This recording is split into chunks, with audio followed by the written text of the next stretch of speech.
Hi friends, ഇന്നത്തെ recipe chicken cutlet ആണ്. എങ്ങനെ തയ്യാർ ചെയ്തെടുക്കണം നോക്കിയാലോ. അതിന് വേണ്ടിയിട്ട് ഞാൻ കുറച്ച് ചിക്കൻ, ബോൺലെസ് ചിക്കൻ മിക്സിയിൽ അരച്ചെടുത്തിട്ടുണ്ട്.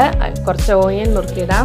അതുപോലെ ഇഞ്ചി, വെളുത്തുള്ളി, പച്ചമുളക്, ആവശ്യത്തിനുള്ള ഉപ്പും, കുറച്ച് മല്ലിപ്പൊടി, അതുപോലെ മുളക് പൊടി, പിന്നെ കുരുമുളക് പൊടി, പിന്നെ വേണ്ടത് കുറച്ച് ഗരം മസാലയാണ്.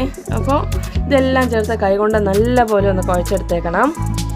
അപ്പോൾ എല്ലില്ലാത്ത പീസായതുകൊണ്ട് തന്നെ നല്ല രീതിയിലൊന്ന് അരിഞ്ഞ് കിട്ടിയിട്ടുണ്ട്.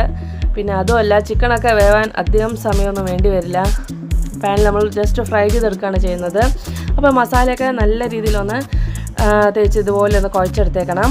ഇതിൽ ചേർത്തിട്ടുള്ള മുളക് പൊടിയുടെ അളവൊക്കെ നിങ്ങളുടെ എരിവിനനുസരിച്ച് കൂട്ടിയോ കുറച്ചോ ചേർക്കാതെ ഇനി ഒരു പാൻ വെക്കാം. അതിനകത്തോട്ട് ആവശ്യത്തിന് ഓയിൽ ചേർത്ത് കൊടുക്കാം. എണ്ണയ്ക്ക് ഒന്ന് ചൂടായി വരാൻ നേരത്ത് ചെറിയൊരു ഉരുള നമ്മുടെ കൈകളിലാക്കിയിട്ട് ജസ്റ്റ് ഇതുപോലെ ഒന്ന് പരത്തി കൊടുക്കാം.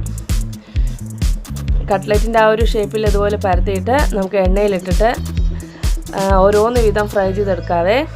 അപ്പോൾ എണ്ണയൊക്കെ നന്നായി ചൂടായെന്ന് കാണുമ്പോൾ നമ്മൾ മീഡിയത്തിൽ നിന്ന് ലോ ഫ്ലെയിമിലോട്ട് ഇട്ടണം. എന്നിട്ട് ചെറിയ തീയിൽ നമുക്ക് നല്ല രീതിയിലൊന്ന് മുറിച്ചെടുക്കാവുന്നതാണത്.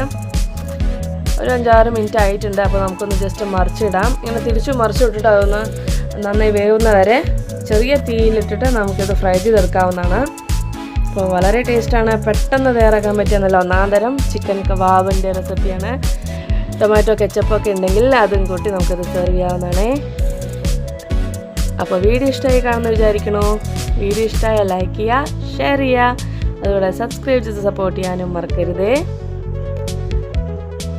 Thanks for watching.